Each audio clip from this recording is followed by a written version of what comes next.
What's up, movers? I'm Coach Hal. Today we are going over the Pigeon Tracer.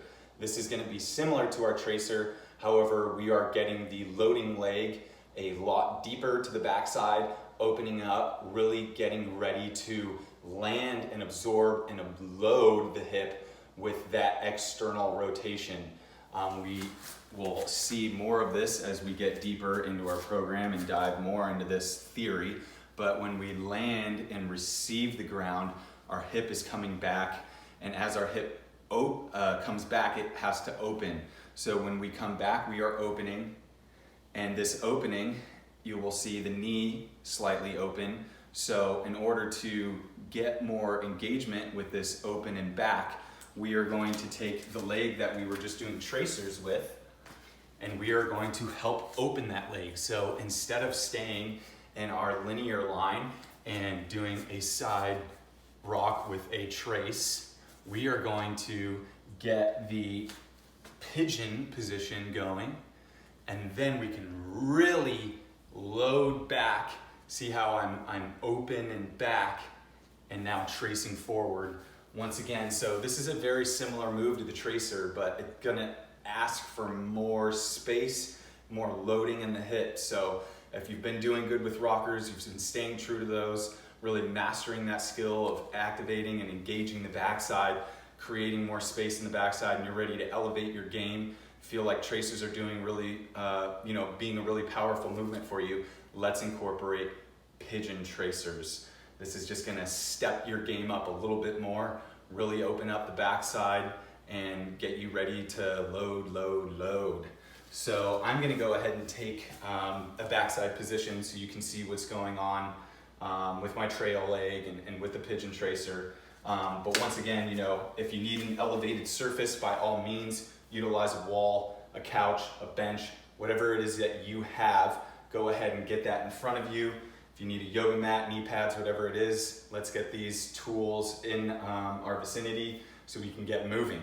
So when we go into our pigeon tracer, once again, most important thing to start with is finding our engagement in the backside.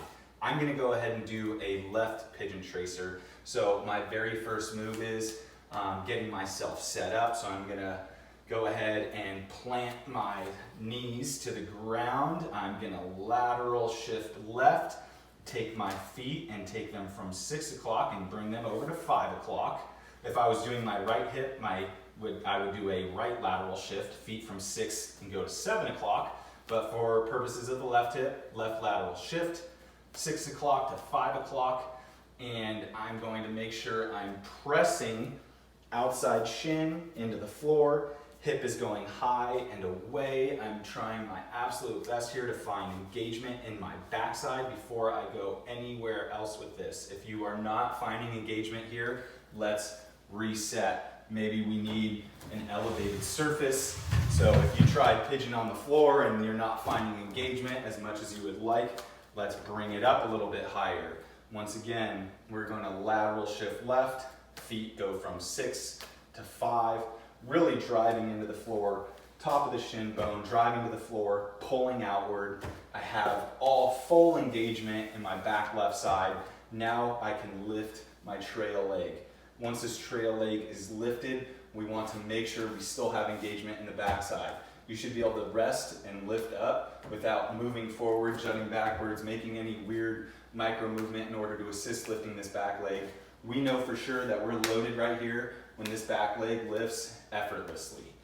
So I'm loaded in my pigeon now. I want to make sure I'm standing tall, tucking the rib cage. So here I don't want to be too much of this. We want more rib cage tucked, butt further back, head and eyes high, lots of engagement in the backside here. And then from here, we're going to rock. We're going to get into slight rockers. And this trail leg is just going to slide on the floor and trace up and down the other leg. So once again, in order to assist us getting further back, I'm gonna pull my shoulder back. I'm packing my shoulder back into my hip, slight side bend, activating the lat here, really trying to get as much engagement out of my glute that I possibly can. and then pressing through the floor, driving the shin bone, the knee down and wide is gonna press me forward. And I can even use my spine to assist to come over to the next side, moving myself, loading and releasing. Load, release, load. And it's not a full release. We're just coming up, holding pressure and reloading. And it doesn't have to be a big movement. We are just getting this hip as far back and as open as possible, creating as much tension and pressure as we can. And if you want to play with hands on the ground or maybe play with moving around left or right, there's lots of space back here that our hip needs to have access to. It's not just one linear line, so play around with it.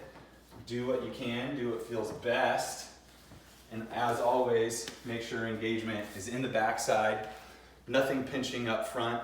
If you get the pinching up front, you lose your engagement in the backside, reset, do it again. We're always looking for quality of movement. It's never gonna do us any service if we're not engaging the proper muscle groups or feeling it where we're looking to feel it. Good luck with the Pigeon Tracer, very powerful movement. Stay blessed. Coach Al out.